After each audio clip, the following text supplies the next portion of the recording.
Estamos mais uma vez com o Saúde em Pauta, que hoje recebe meu querido amigo João Carlos Ferreira Leal para falar sobre a sua trajetória na cirurgia cardíaca de Cacilândia até a presidência da Sociedade Brasileira de Cirurgia Cardiovascular.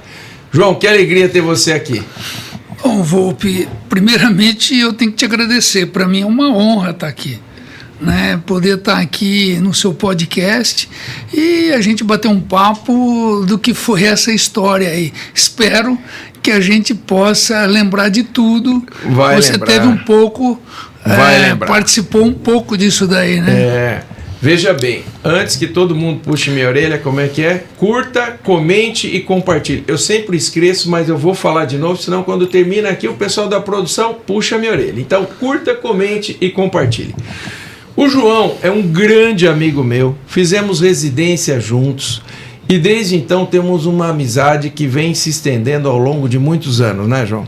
E o João, sempre já desde a residência, teve um grande destaque, já como residente, e tornou-se um profissional de primeira grandeza, chegando até a presidência da Sociedade Brasileira de Cirurgia Cardiovascular. João, vamos começar voltando lá para Rio Preto, anos 90, lá no ano 91, 92, 93. João, você imaginou que em algum momento você ia chegar presidente da Sociedade Brasileira de Cirurgia Cardíaca?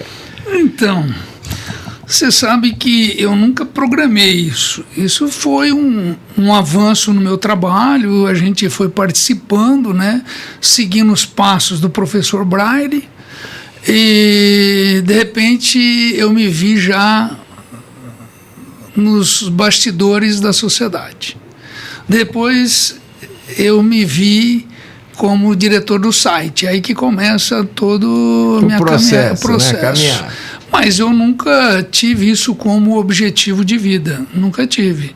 Eu saio realmente, aí eu não posso deixar de falar a minha origem, eu saio de Cacilândia apenas para ser um cirurgião cardiovascular dentro dos preceitos de um bom cirurgião.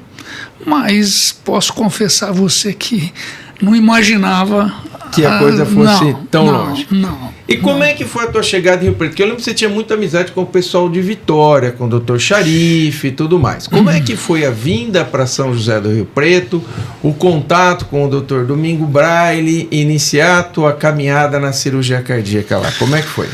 Bom, eu começo na cirurgia cardiovascular com o Dr. Sharif em Vitória. Eu, no terceiro ano de medicina, eu fazia cirurgia de tórax. E era uma época que a gente tinha uma prática dentro do terceiro ano, né? Tá. E o futebol me levou para a cirurgia cardiovascular, porque eu jogava para um time e nesse time tinha 2 assistentes do Dr. Sharif, que me viram e falaram: por que você não quer acompanhar a cirurgia cardíaca? Olha o caminho que a vida vai seguindo, né? E eu fui ver o que era a cirurgia cardíaca. Isso você estava em Vitória, você estava estudando lá. Terceiro para o quarto ano. E naquela época a gente trabalhava muito, embora era acadêmico, mas trabalhava bastante. A cirurgia cardiovascular, você sabe que é um sacerdócio, né? Não, sem dúvida alguma. Eu acho que várias profissões são, mas a cirurgia cardíaca eu acho que é um exemplo de sacerdócio. E lá a gente tinha que pesar o paciente para esta corpórea, né, altura, peso, e a gente caminhou com o Dr. Sharif e a equipe dele lá, em Vitória, Hospital Santa Casa. Pois bem, eu fui gostando. A gente foi entrando em mais cirurgias. Na época, no quinto ano, eu me lembro que a gente já começava a, pelo menos, fechar a perna, né, na retirada da safena. Quando foi o quinto ano, para o sexto ano, todo mundo pensa o que vai fazer na residência, para onde vai, e Vitória tem uma grande influência de São Paulo. Haja visto que, se você pegar, acredito eu que 80% dos cirurgiões cardiovasculares de Vitória tem uma formação da capital paulista. E O Dr. Sharif me chama e fala, você quer ficar aqui em Vitória e não precisa ir para lugar nenhum, tal. Eu falei, Dr. Sharif, acho que a gente tem que fazer uma especialização melhor, né? Eu tenho que fazer uma residência. E nesse momento, ele me dá uma carta direcionada ao professor Puig. Certo. Puig, que você me lembra bem, BP, São Paulo. Puig. E assim ficou encomendado a minha vida para São Paulo, o serviço do Puig. Tá. Porém, eu me lembrar que eu sou do Mato Grosso do Sul, de Cacilândia, estudei na minha fase de colegial em São José do Rio Preto, mas numa das andanças, idas e vindas, eu paro na rodoviária do Rio de Janeiro e compro o Jornal do Brasil. Na primeira página, Domingo Marculino Braille faz a primeira cardiomioplastia no Brasil. Que estava ali em jogo também, o INCOR fazia. Sim, era o Luiz Felipe que fazia no INCOR e o Braille fazia em Rio Preto. Exatamente. Aí eu pensei, tem cirurgia cardiovascular em São José do Rio Preto, é uma cidade onde eu já estudei. E assim, eu conversei com o Dr. Sharif se ele poderia fazer essa conexão para mim e para São José do Rio Preto. Ele falou, eu posso conversar com o Domingo Braille. Ele conversou e numa ida para Cacilândia, eu parei no IMC. E fui fazer a inscrição, conversar, me lembro direitinho. O Dr. Braille estava com um monitor desmontado numa mesa e ali ele falou, você quer fazer residência em cirurgia cardiovascular? Eu falei, quero, mas nem olhava para mim, estava focado naquele monitor. Tá.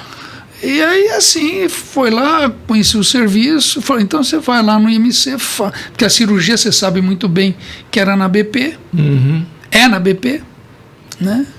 E aí eu fiz a inscrição e assim começou a minha vida em São José do Rio Preto. Aí foi para lá, fez a prova, foi aprovado. Naquela época, quem coordenava os residentes era o Zé Luiz Verde, lembra? Isso. Amigo nosso, tudo. Infelizmente acabou falecendo. O filho dele está com a gente lá em Rio Preto. Ah, é o filho do Zé Verde? Chama Daniel Verde. Daniel Verde. Tá lá. Olha só, que é a vida, né?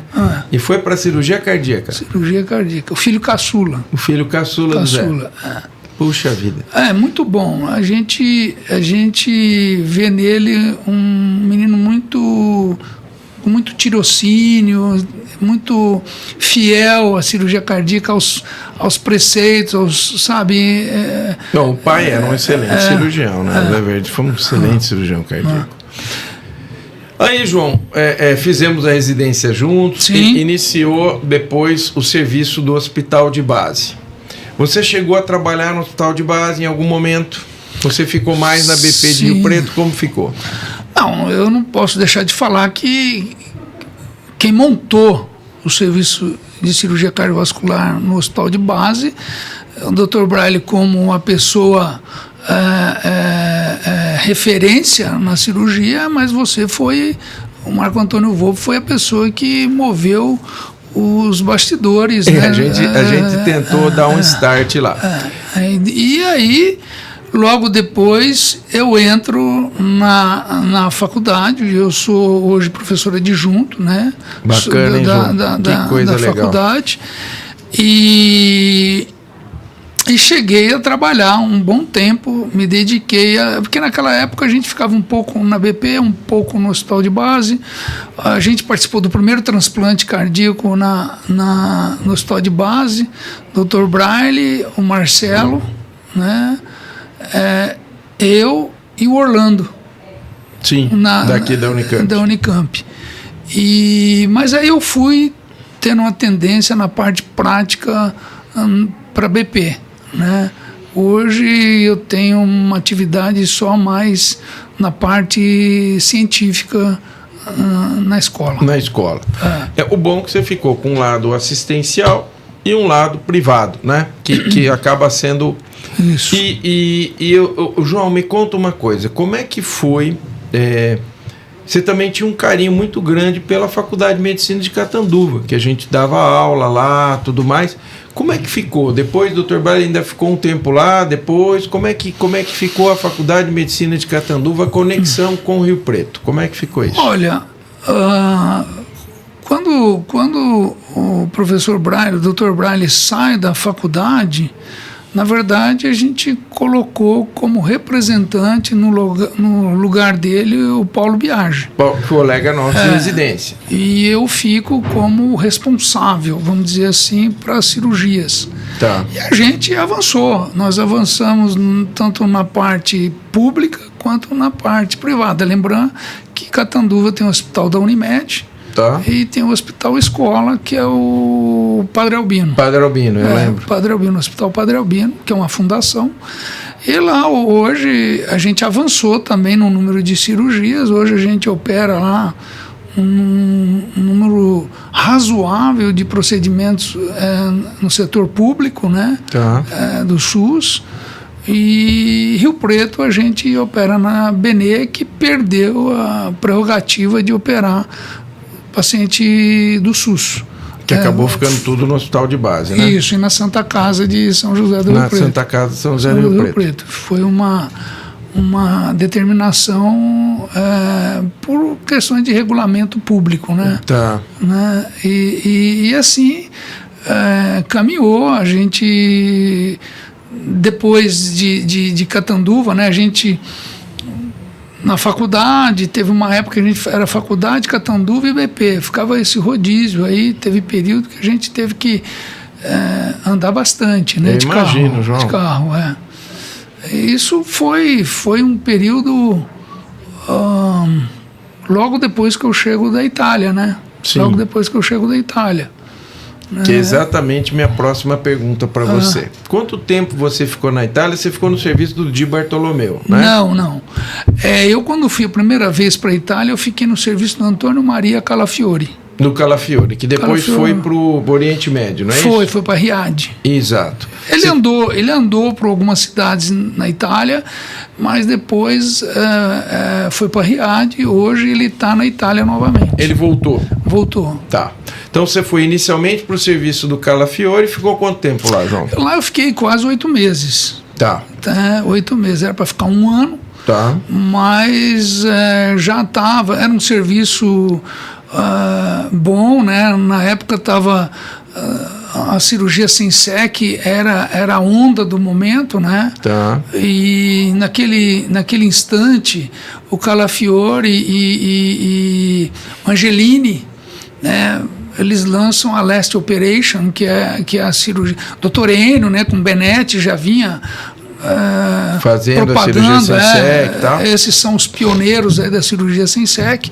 E o Calafiori navega nessa onda e vem com a cirurgia Last Operation, que era uma mini incisão no hemitórax esquerdo, que ele fazia 1 ou 2 pontes, que hoje você vê muito aí como cirurgia minimamente invasiva. Mas já existia isso lá. Quem operava muito, o Calafiori viajava muito, quem operava era o Teodori, que está em Trinidad e Tobago, e o Didier Marco, que acabou sendo o chefe lá da Universidade de Abruzzo. Tá. De Abruzzo.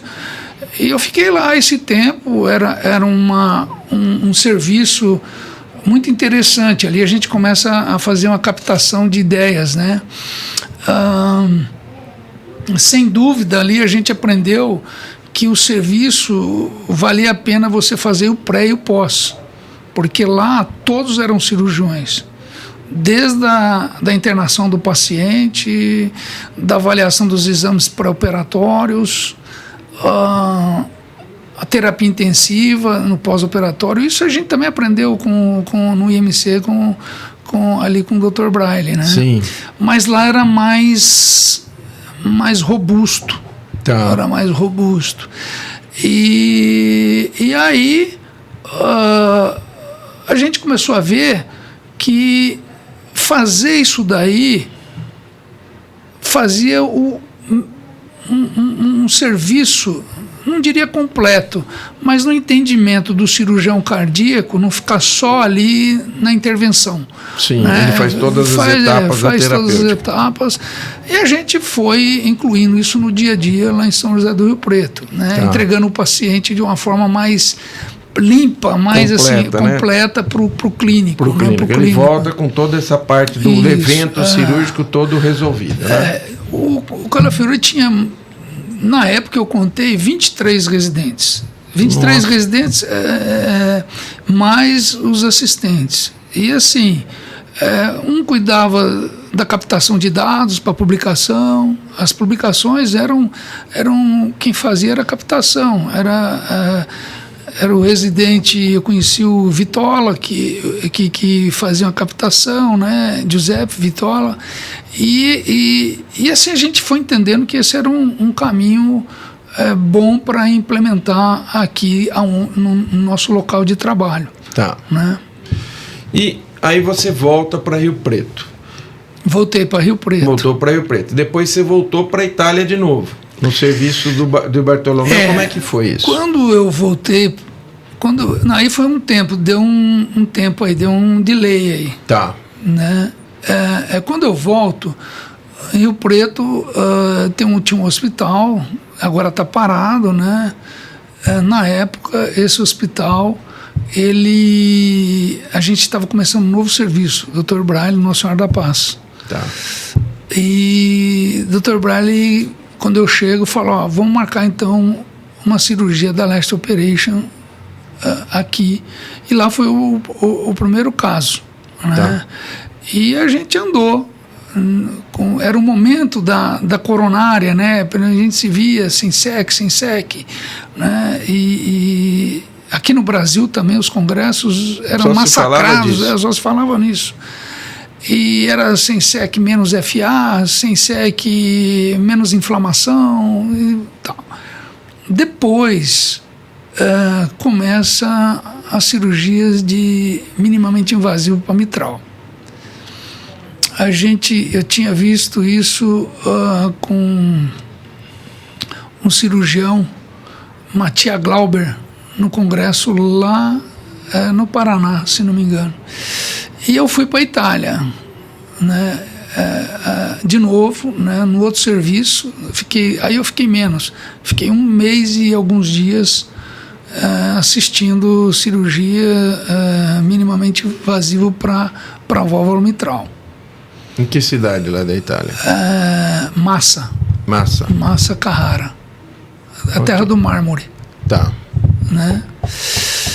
E a gente implementa em São José do Rio Preto,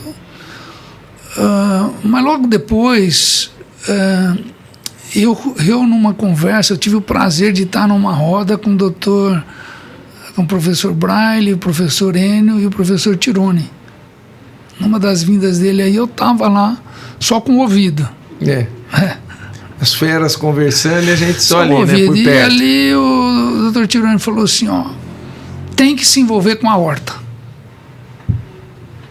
Aliás, é importante que a gente fale um pouco dos decanos, né? Porque há uma tendência do esquecimento da história, né? E a gente não pode esquecer essa história deles. Não. Eu tenho comigo algumas frases. Uma do Tirone, que é essa, do professor Enio, ele sabe disso. Eu falo para ele assim. Ele falava assim, o cirurgião não pode deixar de atender consultório. Sim, isso eu acho também fundamental. E realmente a gente seguiu isso daí também. Então, quando o Dr. Tirone falou tem que se envolver com a aorta, eu falei, bom. Aí eu fui para o Coselli, em Houston. Aí fui lá, sabe que é menos acessível e tal. Eu fui já encaminhado, mas existe uma distância. A demanda é muito grande, né? Naquela época a demanda era grande. Quando eu chego no Brasil e fico sabendo do Roberto Di Bartolomeu, que na época fazendo bastante cirurgia do arco aórtico, porque o arco vai perdendo aquele rótulo de o segmento mais temido da horta. Eu pessoalmente adoro, né? Mas tem gente que não gosta até hoje. Né? Então, o que acontece? Os dispositivos também evoluíram, a tecnologia e tal. E aí eu falei, bom, eu vou para lá. E ele é muito amigo do professor Fábio. O de Bartolomeu é amigo do Fábio. Tá. E aí num congresso também, quem fez um contato assim, de pegar e-mail, foi o professor Fábio. E eu fui.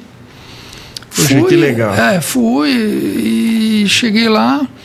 Aí eu fui 4 anos lá. Poxa. 4 anos. Você ficou não fiquei direto, não. Mas 4 anos seguidos você ficou um período lá. Cada vez que você ia, você ficava quanto tempo? Olha, eu cheguei a ficar 1 mês e cheguei a ficar 15 dias. Tá. 15 dias. Depende do que estava acontecendo aqui, né, João? Porque você sabe como é que é. Já é uma fase que você não pode se ausentar muito. Exato. Então, quando eu chego lá, eu lembro como se fosse hoje. Eu fiquei esperando ele, era no hospital antigo, Santa Úrsula. Eu recomendo que todo mundo que for a Bolonha vale a pena ir lá. Tá. É uma universidade muito Deve importante. Ser lindo, né? É muito importante para a medicina de uma forma geral. Né? E aí ele chegou. Ele perguntou quem que eu era. Eu falei, eu sou brasileiro, tal. Nossa, mas me atendeu como se eu me conhecesse há anos. E aí você já quebra, né, o gelo. O gelo, né? E, enfim, eu entrei no consultório dele cheio de foto e ele tem uma gratidão enorme. Acho que o chefe dele chama Piangelo. Acho que é mais ou menos isso. E aí ele me chamou para a sala e me deu... Aí eu fiquei 30 dias lá. E me deu, assim, todas as coordenadas, né? Entrei em cirurgia e assim, ele me ajudou a fazer com isso. É um pai que eu tenho lá. Encontrei com ele agora faz 7 dias. Puxa, no que Congresso bacana. Europeu lá em Lisboa. Tá. E ele me ajudou. Primeira Toraflex no arco no Brasil, ele veio em Rio Preto fazer. Olha isso. Que bacana, né? O cara vem da Itália para cá só para fazer. E ele é uma pessoa que não importa, se ele é de coração, ele entrou na compulsória já, né? E é um baita cara, é um cara que vale a pena até, recomendo ele, um dia se vier ao Brasil, você bater um papo com ele. Puxa, aqui. mas com certeza, João, ele está no Brasil, nós vamos chamar ele aqui e fazemos nós três um bate-papo, vai ser uma delícia conversar com ele. Ele é um cara super acessível, de uma cortesia enorme. Que legal. Foi na minha casa, né? Ele foi em São José do Rio Preto. É um cara, só domingo que não podia perturbar ele por causa da Ferrari. Tinha que assistir a Ferrari. Ele ficou 5 dias em Rio Preto. Que bacana, rapaz. E aí eu volto. Então, a minha vida na Itália ficou muito íntima, né? Do ponto de vista profissional. Tá. Eu tive um período com o Calafiore, que foi seguido aí quase 8 meses. Depois tive uma ida com a Tia Glauber para ver a vídeo mitral. E, por último, a horta, 4 anos intermitentes, assim, né? Sempre no final do ano. É frio, mas é quando dá para ir mais.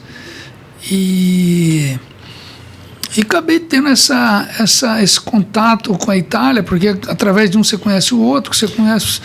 É um sistema em cascata. Que bacana. Eu não sei se você se lembra, com certeza vai lembrar, que nós tivemos a visita de um italiano chamado... Donato Pantaleo. Eu tenho uma história fantástica para te falar sobre isso daí. Então, ele veio, visitou o nosso serviço, lembra? Nós éramos residentes ainda, ele era da Universidade de Nápoles.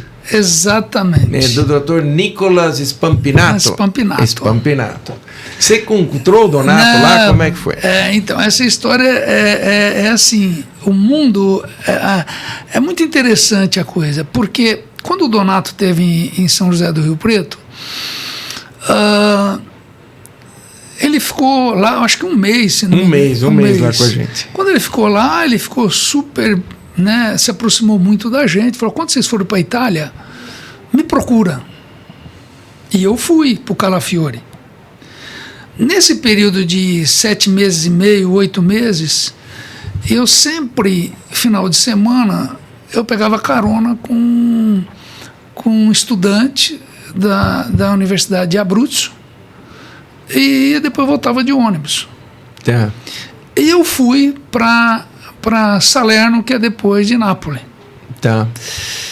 E quando eu cheguei em Salerno, esse italiano, ele falou assim para mim, ó, eu vou passar na casa do meu avô e de lá você veja onde você vai ficar. Eu falei, não, eu vou ver um albergo e fico lá. Aí cheguei lá conversando com o avô dele e tal, e o avô dele de uma tranquilidade, de uma receptividade, como diz o italiano, mais visto, nunca visto. E ele me ensinou a dar um nó gravata italiano. Tá. E ali naquele bate-papo ele falou, você não vai embora, você vai ficar aqui na minha casa. Olha só. Acabei ficando na casa do avô do estudante. Tá. Bom, naquela conversa à noite, né, ele falou assim, eu falei, ó, eu tenho um amigo, cirurgião cardíaco, que chama Donato, trabalha em Nápoles. Eu tenho o telefone, o contato dele, e eu vou tentar entrar em contato. Falei, não, pode deixar que eu falo, eu vou falar mais rápido e eu vou captar isso daí para você melhor. E amanhã, eu ia só na segunda-feira, amanhã eu vou te levar em Nápoles. Olha só. É chamado Professor Perna. O professor Perna me pegou no carro e me levou para Nápoles, já marcado, uma conversa entre eles. Chegamos no hospital, esperamos, nada. O Donato não apareceu. E o professor Perna ficou indignado com aquilo. Tá.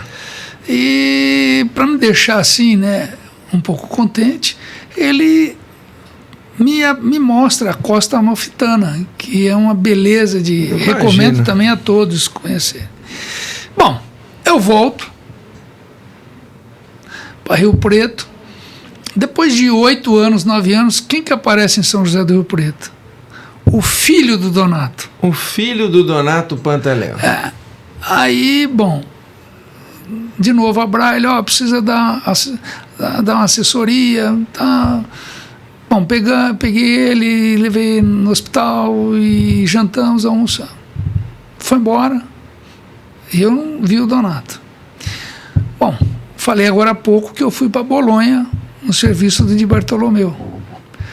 Estou abrindo, na segunda vez que eu vou para Bolonha, segundo ano, eu abro a porta do centro cirúrgico, quem que eu encontro lá? O filho do Donato fazendo residência no serviço do Di Bartolomeu. Olha só que mundo pequeno. E ele conversa daqui, ele falou assim, meu pai está internado aqui. Me leva lá. E aí vem a parte triste da história, né? Cheguei lá, uma perna amputada, diabetes, sabe? Mal, e veio a falecer 8 meses depois. Então aquele Donato faleceu. Puxa, que dó, porque ele era um cara muito legal, né? Ele ficou impressionado, porque na época o Dr. Braille operava com cardioplegia quente, né? Isso. Ele falava cardioplegia calda. E ele ficou impressionado. Eu lembro que uma vez eu levei o Donato num rodízio, ele não acreditava, né? Porque aquela fartura de carne, na Europa a carne é caríssimo. Então ele queria ir no rodízio todo dia. Eu falei, Donato, mas como é que você quer? Não, eu quero rodízio. Aí você levava ele na segunda, na terça, na quarta, ele queria todos os dias. Ele era um sujeito muito ele era fortão, né? Fortão. Muito bom. João, e aí seguimos. Vamos agora, você entrou dentro da hierarquia da Sociedade Brasileira de Cirurgia Cardíaca, e como é que foi chegar à presidência? Como é que conta para nós os bastidores daquilo que é possível contar, evidentemente? Como é que foi chegar a presidência da Sociedade Brasileira de Cirurgia Cardiovascular? Então, que para mim, com que iniciei junto contigo, você não tem ideia o orgulho que a gente tem de ver um irmão como você, que começamos junto ali, lembra? Quando a gente ia na experimental, pegava os carneiros para fazer experimental, né? Você falava, não deixa o carneiro deitar, o carneiro não pode deitar, depois que terminar, você tinha que pôr o carneiro sentado, lembra, não? Que a gente catava, punha ali e tal. E aí, João Carlos Leal, presidente da Sociedade Brasileira de Cirurgia Cardiovascular, para uma alegria enorme de quem gosta de você como eu. Me conta como é que foi isso, João. Bom, Volpi, então, eu sempre caminhei, né? A gente caminhou com o Dr. Braille. Sim. Mas eu dei uma caminhada, diria, um pouco mais, né? Porque eu viajava nas cardiomioplastias que ele fazia né, ao redor do Brasil, né? Nos congressos, né? Sempre estava ali, acho que todos estavam, mas sempre ia, às vezes tinha uma chance de ir no avião dele também, eu ia meio lá no final, mas eu ia. E fui conhecendo todo mundo, né? Então ele era uma pessoa muito querida, por muita gente, né? E então a gente conheceu o pessoal do Nordeste, né? Eu não posso deixar de falar. Vanderlei, Teles, né? Se eu falar alguns nomes, talvez eu vou cometer injustiça de esquecer, né, de algum. Mas eu vou falar que representa todos. Talvez o Dr. Teles ele represente aí todo... O Teles é um sujeito espetacular. Dr. Teles. E também conheci aqui em São Paulo, né, o professor Enio. Então andava vendo o que acontecia nos bastidores, né, de uma forma muito singela, mas eu trilhava isso daí, mas nunca imaginando que ia ser presidente. Pois bem, em Santa Catarina, no congresso em Florianópolis, eu tenho a notícia, numa reunião lá, que eu ia ser o diretor do site. E, você vai ser o diretor do site. Na época, o presidente era o Marcelo Cascudo. Cascudo de Natal. E eu liguei para o Dr. Braille imediatamente, falei, Dr. Braille, me colocaram aqui, eu não estou sabendo como é que isso daí eu permaneço. Porque você tem que perguntar, né, para a liderança, né? Claro. A gente é a base. Ele falou, não, você aguenta firme e fica aí. Você fica aí. E aí eu fiquei. Aí eu fui... e a sociedade tem uns departamentos, né? DECEM, DEPEX, DECAN. Sim. Né? E naquele momento, eu também a gente estava envolvido com endoprótese, então a gente acabou assumindo o DECEM, que era o departamento de endovascular e minimamente invasivo. A gente foi participando da MB, porque esse departamento tinha uma reunião mensal na MB aqui em São Paulo, que era uma Câmara Técnica de OPME. E ali você começa a descobrir algumas coisas que são reais, o mundo real. Começa também a descobrir que tem coisas que são factíveis, coisas que não são factíveis, que são demandas de difícil resolução, e vai aprendendo um pouco essa parte de gestão, porque não deixa de ser uma gestão. E vai amadurecendo, né, vai criando expertise. Aí, com o avanço das eleições para presidente da sociedade, eu saio do DECEM e entro no conselho da sociedade, conselho deliberativo. Aí no conselho é uma atividade mais na parte científica, né? Participar de revisão de artigos para titulação da nossa especialidade, e você vai se envolvendo, né? E teve uma eleição que foi no Rio de Janeiro. Eu ali continuei, porque pelo estatuto continua 2, né? Sai 3, continua 2, e ali eu continuei. E continuo, entro como por uma decisão nossa lá dentro, eu fico como... Porque o presidente é uma eleição interna do conselho, né? Tá. Você reúne lá dentro e aí cada um põe suas ideias. E ali eu acabei ficando sendo presidente do conselho naquela gestão. Então eu saio do presidente, diretor do site, vou para presidente do conselho técnico, e já na segunda gestão, porque eu já vinha antes, e também... E agora quem que era o presidente? No começo era o Marcelo Cascudo, depois quando você vai para presidente do conselho... Para presidente do conselho era o Rui Almeida. Rui Almeida. Tá, aí já era o Rui. Antes do Rui Almeida era o professor Fábio. Tá. Eu entrei lá já como do conselho. No Rui eu fiz um repeteco. Tá. Lá com o professor Fábio, eu também fazia a parte de... Ainda estava na Câmara Técnica de OPME, que foi muito boa para mim, porque eu me lembro que a gente fez atualização de código, de material, porque o sistema público, ele é muito bom, é o que nós temos de melhor na área da saúde, né? Mas você precisa atualizar. Claro. Atualização. Às vezes você tem um código do procedimento, mas não tem o material do procedimento. São coisas distintas, né? Sim. E isso precisa ser discutido. Sempre são demandas, é discutido isso no Ministério. E ali você começa a aprender. Eu lembro que eu vim para São Paulo, fiquei um dia inteiro com a Merit, a gente atualizando, né? Uns mandavam da pediatria, porque a gente não tinha um know-how para isso daí. O presidente era o professor Fábio nessa época. Depois eu continuo, e aí eu entro como presidente do conselho, né, com o Rui. Bom, aí quando termina a gestão do Rui, eu sou convidado a entrar na outra chapa. Né, no caso era o Eduardo Rocha. Tá. E aí esse convite vem como vice-presidente. Tá. Então você foi vice do Rocha. Eu fui vice do Rocha. E aí a gente teve uma gestão, né, conturbada, porque tinha nesse momento o Covid, né? Foi um período difícil do mundo, né? Foi muito ruim financeiramente para a sociedade. A sociedade tinha alguns conflitos também, que são conflitos, né, da própria cirurgia cardiovascular.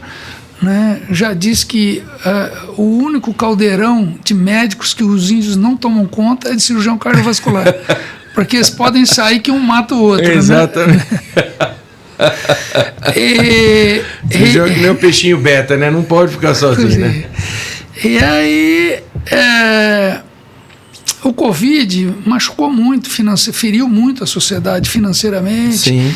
A gestão do Eduardo foi complicada, né? Porque não se podia fazer congresso presencial, as reuniões eram... Teve que ter muito pulso para segurar esse período. Foi, E aí, quando chega em 2021, final de 2020, eu tive... Porque eu tinha prerrogativa de avançar de vice para presidente, né, se fosse um desejo pessoal, ou declinar. Eu tive um Covid na época, não tinha vacina, né, fiquei em casa, meio que fiz uma enfermaria, fui sintomático, mas não... Essa história, acho que até me limito a falar, porque tanta gente morreu e a gente está aqui, então não é uma história tão interessante. Mas ali eu pensei em, efetivamente, que eu queria ser presidente. Ali eu acho que eu fiz a decisão, porque eu entendi o seguinte: eu caminhei nessa história que nós estamos conversando aqui, e bati de frente com uma porta.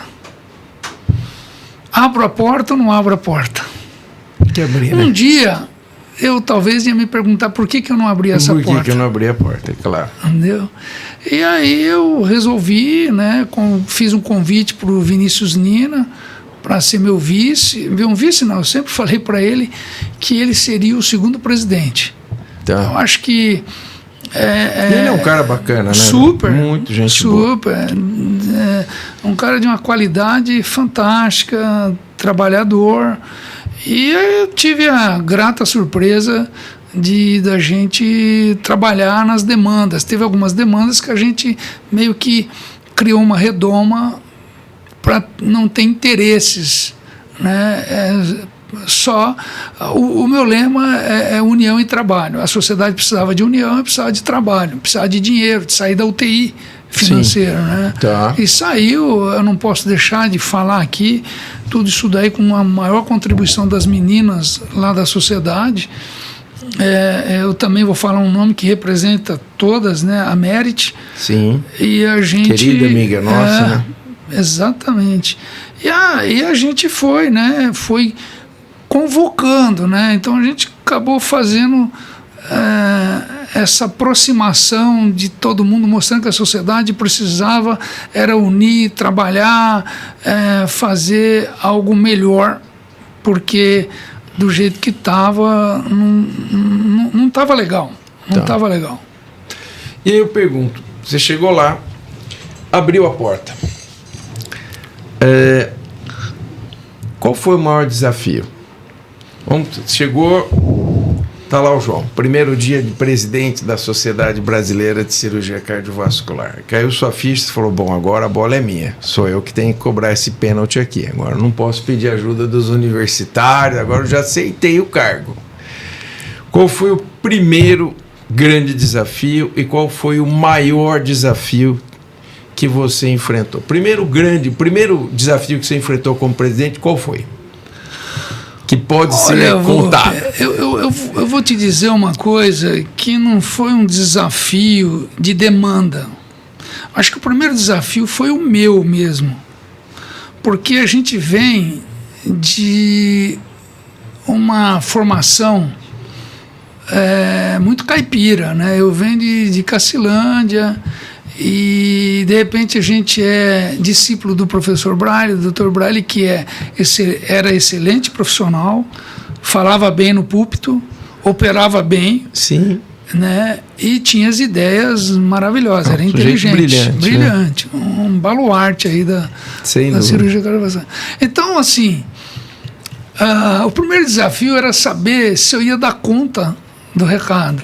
Era uma pergunta que eu fazia para mim. Subir num púlpito, eu vou ter que fazer um discurso. Todo mundo, né? Esse foi acho que o desafio foi o fazer isso, porque quando você vem de uma instituição forte, né, você vem de uma instituição que todo dia é um desafio, né, grandes instituições, né? A gente não vem de grandes instituições, a gente vem do interior e de uma vida mais tranquila, né? Então eu acho que foi eu romper barreiras, minhas barreiras. Acho que esse foi o primeiro desafio. E hoje eu vejo que eu venci as minhas barreiras, as minhas placentas. Eu rompi muitas placentas, muitas, que eu entendia que eu achava que eu não dava conta antes. O meu maior desafio, eu acho que o meu maior desafio foi congregar, né? Congregar, fazer uma interlocução, mostrar que a gente pode, todo mundo, não trabalhar junto, mas pode sentar na mesma mesa para poder discutir o futuro da sociedade. Eu acho que esse foi o maior desafio. As demandas sempre vão existir. Eu tinha oportunidade que eu sentava em Brasília, né? A gente acabou participando do Ministério, né? Sim, você teve várias reuniões no Ministério, né? Foi feita uma Câmara Técnica, isso também foi um grande aprendizado. E eu sentava com o Nina em Brasília e eu falava isso. Acho que o tempo, a cada gestão, né, Volpi, vão ter demandas. As demandas não param, né? Ela todo ano tem encrenca. Eu imagino. Encrenca pequena, média, do que você quiser. O que você quiser tem. Você tem que saber resolver com sabedoria, né? Nos bastidores, né? Com muito jogo de cintura, porque, volto a falar, é uma especialidade que tem que saber lidar com cada um, não é fácil. Tá. Eu pergunto, João, a cirurgia cardíaca brasileira, você que é um cara que viajou muito, teve no serviço do Coselli, teve em vários serviços da Itália, uma pessoa super diferenciada. Presidente da Sociedade Brasileira de Cirurgia Cardíaca. A cirurgia cardíaca brasileira no panorama mundial está bem ranqueada? Olha, eu entendo que sim, né? A medicina no Brasil, ela vai bem. Tá. Nós temos faculdades bem renomadas, bem ranqueadas. A própria USP de São Paulo, Pinheiros, né? Temos outras tantas aí que a gente sabe que está bem ranqueada. Eu acho que o grande problema do Brasil é a saúde, entendeu? Que financeiramente não consegue cobrir, acompanhar a evolução, a tecnologia. Se a gente fizer um gráfico e pôr duas curvas, elas estão se divergindo a cada vez mais. A nova tecnologia, inovações, está aumentando o custo, né? Hoje, o último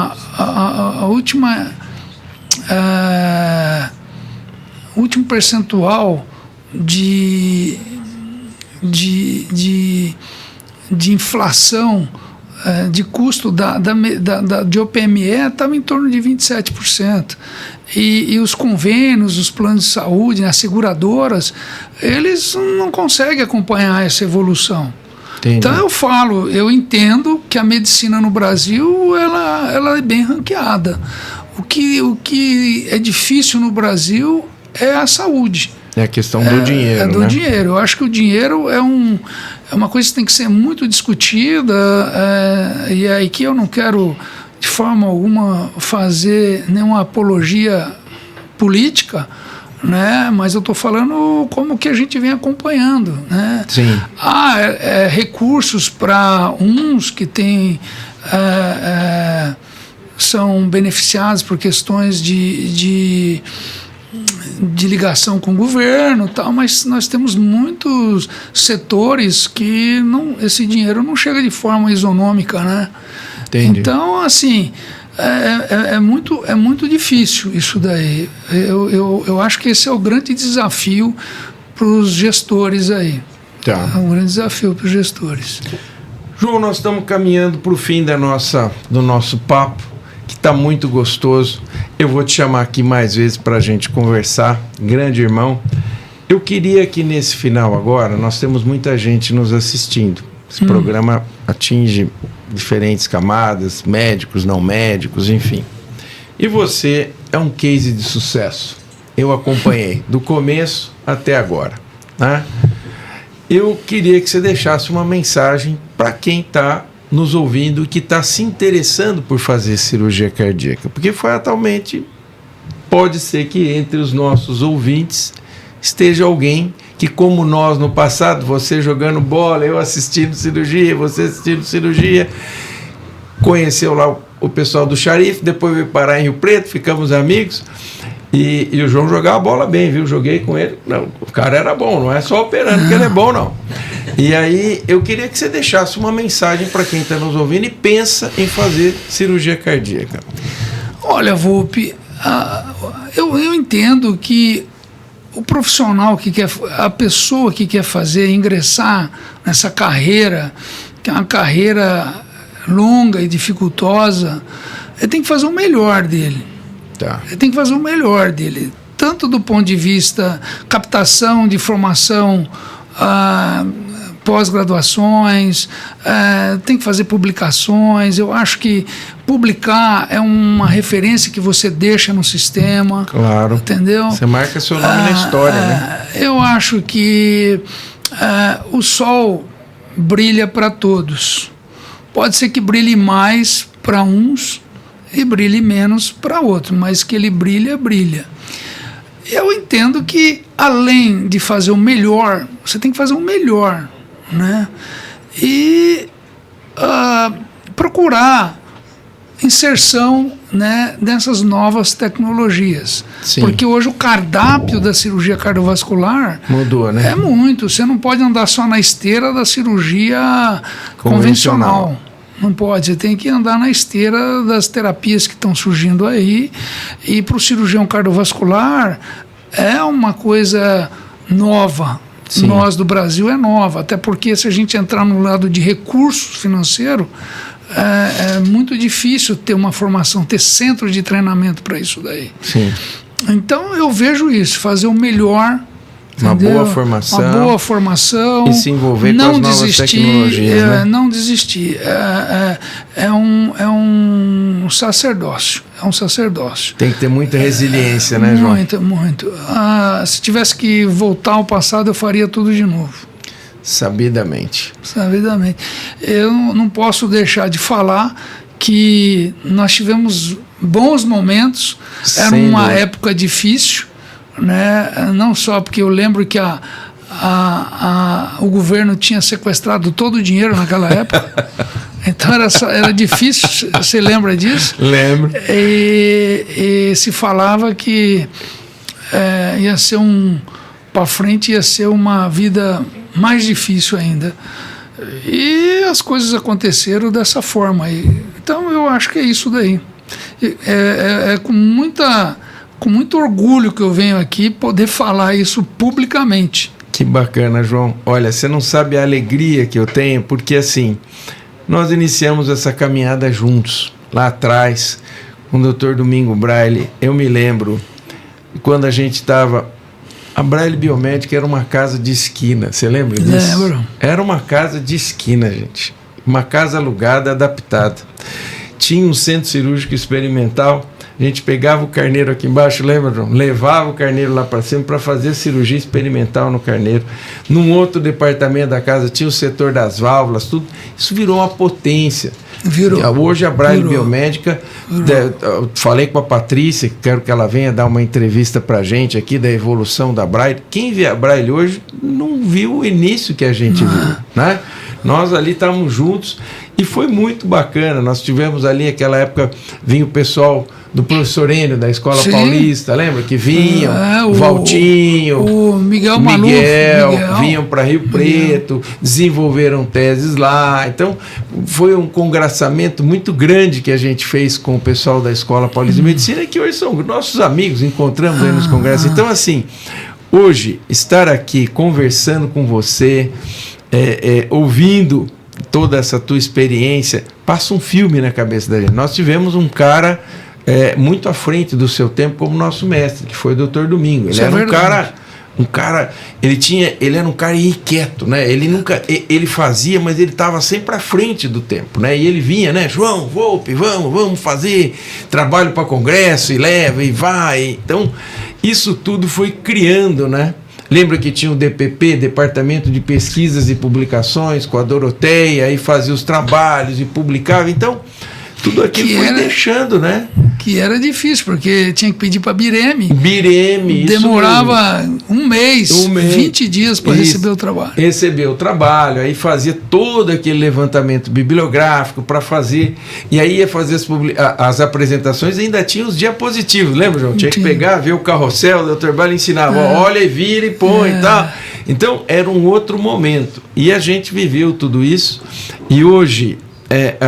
com muita alegria, eu vejo que nós conseguimos hoje Eu tive a entrevista, comentei com você, tive a oportunidade de estar com o professor Fábio, que veio nos dar uma entrevista, com o professor Enio, e a gente vê, eu comentei com o professor Enio que eu vinha nos congressos de aorta que tinha aqui no Maxud, lembra que a gente vinha, parava o serviço, a gente vinha aqui para ver o congresso, que vinha os grandes caras e tal, então assim, que são nossos ídolos, né? São os caras que, puxa vida. Eu acho que isso também, Volpe, me permita finalizar. Acho que a gente tem que fazer o melhor, tem que estar sempre ligado nas novas tecnologias, mas eu acho que nós temos que ter uma referência. Sim. Eu talvez tenha esquecido de nós temos que ter uma referência, um norte. Então, quando você se perde, você lembra assim, espera, Dr. Braille. Isso. Então, eu acho que os jovens hoje precisam ter uma referência. Sim. Não pode esquecer da história. Isso. Entendeu? A história ensina muito, né, João? Não pode esquecer da história. Então, eu finalizo com isso. Acho que a gente tem que ter uma referência, uma pessoa que mostre pra gente um norte, né? É isso daí. Estivemos aqui com esse meu grande amigo João Carlos Ferreira Leal, contando a sua trajetória na cirurgia cardíaca brasileira. Ele saiu de Cacilândia, chegou à presidência da Sociedade Brasileira de Cirurgia Cardiovascular, é um dos grandes nomes da cirurgia cardiovascular do Brasil, e contou aqui para nós a sua história. Eu aprendi muito, tenho certeza que você também. Nosso encontro semanal com a saúde é o Saúde em Pauta. Nós esperamos você.